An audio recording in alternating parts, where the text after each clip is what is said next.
Governor نجم الدین ایوب کافی عمر ہونے تک شادی سے انکار کرتے رہے۔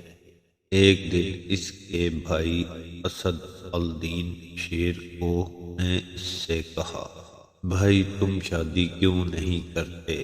نجم الدین نے جواب دیا، میں کسی کو اپنے قابل نہیں سمجھتا۔ یہ سن کر اسد الدین نے کہا، میں آپ کے لیے رشتہ مانگوں؟ کسی کا؟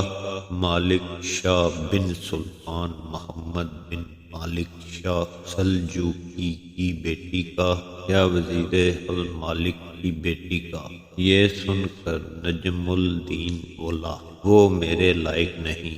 اسد الدین دھک سے رہ گیا، پھر کون آپ کے لائق ہوگی؟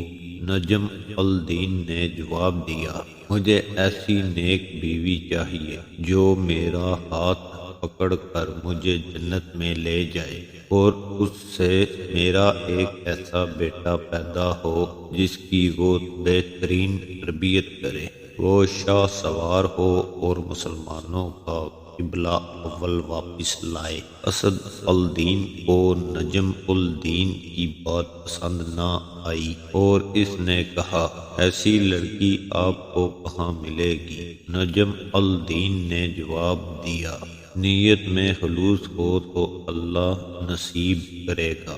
یہ سن کر اسد الدین خاموشی سے اسے تکنے لگا۔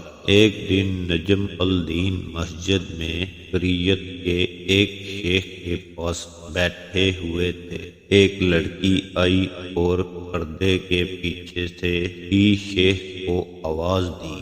شیخ نے لڑکی سے بات کرنے کے لیے نجم الدین سے معذرت کی۔ نجم الدین سنتا رہا کہ شیخ لڑکی سے کیا کہہ رہا ہے۔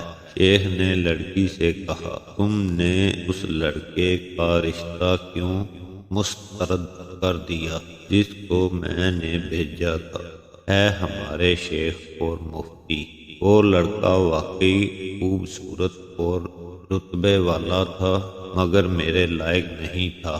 شیخ حیرت سے بولا، کیا مطلب؟ تم کیا چاہتی ہو؟ شیخ، مجھے ایک ایسا لڑکا چاہیے جو میرا ہاتھ پکڑ کر مجھے جنت میں لے جائے، اور اس سے مجھے اللہ ایک ایسا بیٹا دے جو شاہ سوار ہو اور مسلمانوں کا قبلہ اول واپس لائے۔ نجم الدین حیران رہ گیا، کیونکہ جو وہ سوچتا تھا وہی یہ لڑکی بھی سوچتی تھی۔ نجم الدین جس نے حکمرانوں اور وزیروں کی بیٹیوں کے رشتے ٹھکرائے تھے، شیخ سے کہا، اس لڑکی سے میری شادی کروا دیں، یہ محلے کے سب سے فقیر گھرانے کی لڑکی ہے۔